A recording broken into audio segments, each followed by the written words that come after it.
வணக்கம். ஓம் நமோ நாராயணா. உங்கள் activation astrologer KR Govindaraj. இன்னைக்கு சிம்ம ராசிக்கு குரு பெயர்ச்சி, சனி பெயர்ச்சி, ராகு கேது பெயர்ச்சி இந்த 2026 இந்த 3 பெயர்ச்சியுமே நடந்திருக்குது. இதுல இவங்களுக்கு எந்த மாதிரி ஒரு பலன்களை நீங்க சொல்ல போறீங்கன்னு நீங்க பாக்குற நேயர்கள் எதிர்பார்க்கறீங்க. இந்த அஷ்டம சனி விலகிட்டாவே ஒரு நல்ல அதிர்ஷ்டமான காலம் நேரம், சரிங்களா? அதனால நீங்க ஒன்றும் கவலைப்படாதீங்க.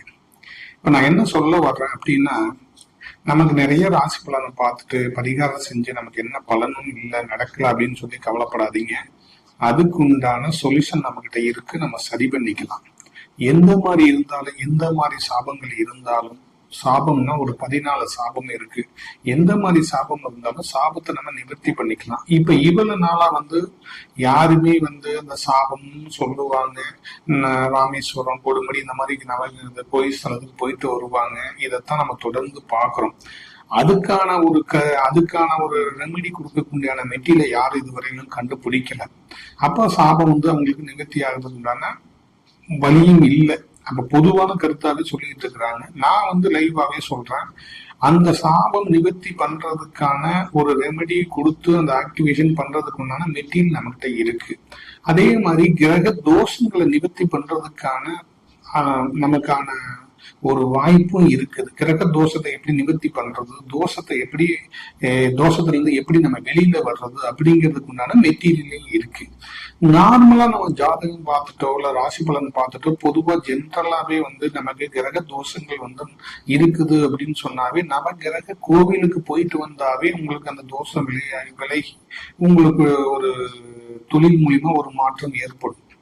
இதெல்லாம் பொதுவா நான் உங்களுக்கு எடுத்து சொல்றேன். அப்ப நீங்க பாக்குற நேயர்கள் ஜாதகத்துல இருக்கக்கூடிய தோஷம் விலகல, எனக்கு திருமணம் நடக்கல, எனக்கு வேலை கிடைக்கல, நீங்க ஒண்ணும் கவலைப்படாதீங்க.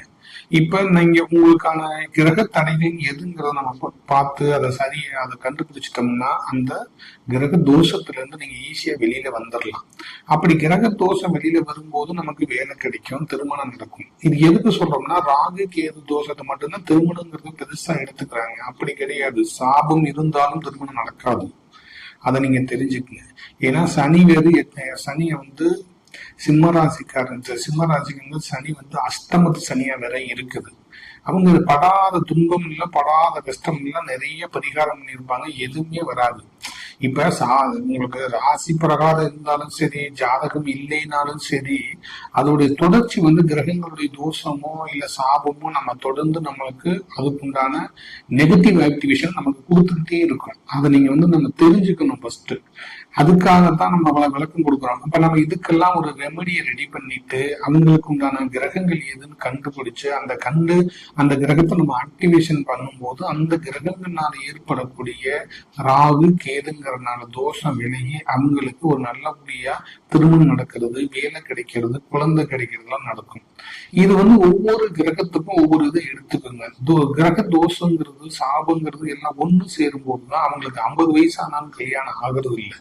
அப்ப நம்ம ஜாதகத்திலையும் சரி கிரகங்களையும் ஒவ்வொரு கிரகமா நம்ம செக் பண்ணி பார்க்கும்போது கண்டுபிடிச்சிடலாம் நமக்கு எந்த கிரகங்கள்னால தடை இருக்கு, இல்ல சாபத்தினால தடை இருக்கா, இல்ல தோஷத்தினால தடை இருக்குதா, இல்ல பிறப்பு ஜாதகத்திலேயே கிரக தடையா இருக்காதுங்கிறத நம்ம கண்டுபிடிக்க முடியும். கண்டுபிடிச்சு அதை சரி பண்ண முடியும். அப்படி சரி பண்ணும் போதுதான் நமக்கு நல்லது நடக்கும் அப்படிங்கறத நீங்க தெரிஞ்சுக்கங்க. நம்ம பொது பலன்கிறது பொதுவா சொல்றது. இப்ப நம்ம லைவ் பாக்குற நேயர்களுக்கு உங்களுக்கு புரியுற மாதிரி இருக்கிறதுக்காக ஒரு சொல்றோம். இப்ப இந்த பயிற்சி காலத்துல உங்களுக்கு ஒரு நல்ல நேரம் காலம் கூடி வந்துருச்சு, அஷ்டமத்து சனி விலகுனாவே உங்களுக்கு ஒரு நல்ல மாற்றங்கள் வரும். ஏன்னா அஷ்டமத்து சனி காலத்துல நீங்க எதை தொட்டீங்கன்னாலும் சக்சஸ் கொடுக்காது. ஏன்னா சனிங்கிறது சாபத்துக்குரிய கிரகம். அது அஷ்டமத்துல உட்கார்ந்து இருக்கும் போது என்ன ஆகுன்னா மீண்டும் கடன் ஆகுது, குடும்பத்துல பிரச்சனை ஆகுது. இதுதான் தொடர்ந்து நடந்துகிட்டே இருக்கும். அப்ப நம்ம என்ன நினைக்கிறோம்னா சனினாலதான் நடக்குதா அப்படின்னு சொல்லி பார்ப்போம். அப்படி கிடையாது. சனிங்கிறது ஒரு சாபத்துக்குரிய கிரகம். சனியுடைய சாபமோ சாபமோ இல்ல தோஷமோ இல்ல கிரகங்களுடைய ராகு கேது தோஷம், முன்னோர்கள் சாபம் இதெல்லாம் தொடர்ந்து அந்த ஜாதகத்துல இருக்கும்போது இந்த 8க்கு சனி வரும்போது ரொம்ப தாக்கத்துல இருப்பாங்க. வெளியில சொல்ல முடியாத அளவுக்கு ஆயிருக்கும். ஒரு சில பேருக்குலாம் ஆக்சிடென்டே ஆயிருக்கும். இந்த மாதிரி சம்பவங்கள்லாம் நடக்கும். இது எப்படி சொல்றது அப்படின்னா, நம்ம ஜாதகம் நீங்க கொண்டு போய் பார்த்தாலும் ஜாதகம் நல்லா இருக்கு போங்கன்னு சொல்லிடுவாங்க. ஏன்னா அந்த கிரகமே அவங்கள கண்ணை மறைச்சிடும். ஜாதகம் கணிக்கிறவங்களே கண்ணை மறைச்சிடும் கிரகங்கள் வந்து. அப்ப நமக்கு ஞாபகம் வர்றது மாதிரி அவங்களுக்கு ஞாபகம் மறதி வரும். நான் நிறைய ஜாதகத்துல பாருங்க ஜாதகமே தப்பாவே இருக்குது. இது எல்லாமே நம்ம கண்ணவே கிரகங்கள் வந்து மறைச்சிடும். அதை நீங்க வந்து தெரிஞ்சுக்கங்க. அப்ப ஒவ்வொரு கிரகங்களா நம்ம பார்த்து அதை சரி பண்ணும் போது நமக்கு ஒரு மாற்றம் வருங்கிறது உண்மையான பிறக்கும். இப்ப எனக்கு ரொம்ப நாளா வந்து வேலை கிடைக்கல, நான் வேலைக்காக ரொம்ப போராடிட்டு இருக்கேன், அந்த கஷ்டம் முடிஞ்சோடனே வேலை கிடைக்கும் அப்படின்னா கண்டிப்பா வேலை கிடைக்குங்க. ஆனா வேலை கிடைக்கிற சனிங்கிறத மட்டும் நீங்க எடுத்துக்காதீங்க. மற்ற 8 கிரகங்கள் இருக்கும் இல்லையா, அந்த கிரகங்கள்ல பிறப்பு ஜாதகத்துல தடையா இருக்கும் போது, நான் இப்ப தடைங்கிறது வந்து பிறப்பு ஜாதகத்திலேயே தடையா இருக்கும் போது வேலை கிடைக்காம சிரமப்படுவீங்க. நார்மலா கோச்சாரத்துல வரும்போது ஒரு தடையா இருக்கும். அப்ப நமக்கு நார்மல் கோச்சாரத்துல வரும்போது தடையா இருந்தா எந்த கிரகம் தடையா இருக்கோ, இப்ப சூரியனா, சந்திரன், செவ்வாய், புதன், குரு, சுக்கரன், சனி, ராகு, கேது இப்படின்னு 9 கிரகத்தின் பேர் சொல்ல முடியல. இந்த கிரகங்கள்ல கோச்சாரத்துல வரும்போது தடையா இருக்கும் போது நமக்கு அந்த வேலை கிடைக்காம இருக்குதுன்னா, நீங்க எந்த கிரகம் தடையா இருக்கோ அந்த கிரகம் நவக்கிரக கோயிலுக்கு போய் நீங்க தரிசனம் பண்ணிட்டு வந்தீங்கன்னா ஒரு 3 மாசத்துல அந்த வேலை கண்டிப்பா கிடைக்கும். நீங்க வேலைக்காக, அப்ப வேலைக்குன்னா என்ன கிரகம் அப்படிங்கறத பாக்கணும். வேலைக்குன்னா சூரியன் தான். இப்படி ஒவ்வொரு கிரகத்தோட அரசு உத்தியோகத்துக்கு நம்ம எக்ஸாம் எழுதி போறோம் அப்படின்னா அவங்களுக்கு அந்த சூரியன் நல்லா இருக்கும். அப்ப அந்த சூரியன் கெட்டு போய் நம்ம எக்ஸாம் எழுதி வேலை நமக்கு கிடைக்கலன்னா சூரியன் தடையா இருக்கும். அப்ப பிறப்பு ஜாதகத்துல தடையா இல்ல ஆக்சுவலா கோச்சாரத்துல போகும்போது கிரகம் தடையா அப்படிங்கிறத பார்க்கணும். அப்ப பிறப்புக்கு ஜாதகத்துல தடையா இருக்கும்போது அதை ஆக்டிவேஷன் பண்ணும்போது அந்த தடை விலகி அவங்களுக்கு வேலை கிடைக்கும். இல்ல கோச்சாரத்துல தடையா இருக்கும்போது அந்த நவக்கிரக அந்த சூரியனுடைய நவக்கிரக கோயிலுக்கு நீங்க போயிட்டு வந்தீங்கன்னா தொடர்ந்து 3 மாசத்துக்கு வரைக்கும் போயிட்டு வந்தீங்கன்னா உங்களுக்கு வேலை கிடைச்சிடும். இப்படிதான் ஒவ்வொரு கிரகங்களுடைய தடையும் நம்ம பார்த்து நம்ம சரி பண்ணிக்கும் போது நமக்கு கிரக சக்சஸ் கொடுக்கும். கிரகம் கொடுக்க ரெடியா இருக்கும் போது அதை வாங்க நம்ம தான் ரெடியா இருக்கணும். அப்ப ஒரு கிரகத்தை எடுத்தோம்னா அந்த கிரகம் சாபத்தோட, சூரியன்கிறது சாபத்துக்குரிய கிரகம், சிம்ம ராசிங்கிறது சூரியன். அப்ப அந்த கிரகம் சாபத்துக்குரிய கிரகம். அந்த சாபம் இல்லாம அந்த கிரகம் இருந்துச்சுன்னா அவங்களுக்கு வந்து அரசு உத்தியோகம் கண்டிப்பா கிடைக்கும். சாபத்தோட தொடர்பு இருக்கும்போது அந்த கிரகத்தினால தடை ஏற்பட்டனால அவங்களுக்கு வேலை வந்து போகும், இல்ல வந்தாலும் கிடைக்காது, இந்த மாதிரி கைவிட்டு போகும். வேலையில இருந்தாலும் தொடர்ந்து அவங்க வேலையில இருக்க முடியாம இருக்கும். ஏன்னா அரசுங்கும் போது சூரியனை தான் இருக்கும். இப்படி ஒவ்வொரு கிரகங்களும் ஒவ்வொரு வகையில வந்து நமக்கு டிஸ்டர்பன்ஸ் பண்ணாம இருக்கிறதுக்கு தான் நம்ம சரி பண்ணிக்கிறது அப்படிங்கிறது. அப்ப நம்ம சரி பண்ணிக்கிறதுனாலதான் நமக்கு எல்லா விஷயத்தையும் சரி பண்ணும் போதுதான் அது சரியாகும்.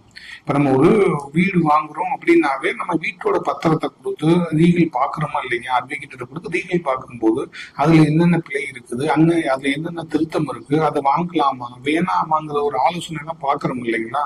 அது மாதிரி ஒரு கிரகம் தோஷத்துல இருக்குதா இல்ல சாபத்துல இருக்குதா இல்ல பிறப்பு ஜாதகத்தில் தடையா இருக்கா, இப்படி எல்லாம் பார்த்துதான் நம்ம பரிகாரம் பண்ணும் போது நமக்கு சக்சஸ் கொடுக்கும். பரிகாரம் இல்லைன்னு ஒரு சில பேர் சொல்றாங்க. அப்படி இல்ல பரிகாரம் இல்லைன்னா கிரகங்களே இல்லை, மனிதர்கள் கிரகங்களே கிடையாது, தெய்வங்களே கிடையாது. அப்ப தெய்வங்கள் இருக்கிறதுனாலதான் நம்ம கோயில்கள் போய் பரிகாரம் பண்றோம். நீங்க எங்க 9 நவக்கிரக கோயில எடுத்துக்கீங்கன்னா மூலவராகத்தான் இருக்குங்கள் தெய்வங்கள் எந்த கோயில் எடுத்துக்கிட்டா மூலஸ்தானங்கிறது தான் மூலவருங்கிறது. அப்ப நீங்க மூலவர்கிட்ட கிரகங்கள் இருக்காது, அந்த கோயிலை விட்டு வெளியில தான் நவகிரகங்கள் இருக்குமே தவிர வெளியில இருக்காது. அப்ப மூலஸ்தானத்துல தெய்வத்தை வணங்கி நவகிரகங்களை வழிபாடு பண்ணும் போது நமக்கு அந்த கிரக தோஷம் விலகி நமக்கு நன்மை கொடுக்கும். இது எதுக்கு இந்த கருத்தை சொல்றோம் அப்படின்னா, நம்ம குருடான கோயிலுக்கு போறதுக்கும் எல்லாம் தெரிஞ்சு அதை சரியா பண்ணி அதை ஆக்டிவேஷன் பண்ணி போறதுக்கும் நிறைய வித்தியாசங்கள் இருக்கு. சரிங்களா? அப்ப தொடர்ந்து என்னுடைய வீடியோ பாக்குற நேயர்கள் உங்களுக்கு பிடிச்சிருந்தா லைக் பண்ணுங்க, ஷேர் பண்ணுங்க. இதே மாதிரி என்னுடைய வீடியோ பாருங்க. அடுத்த வீடியோல சந்திப்போம். நன்றி நேயர்களே, வணக்கம்.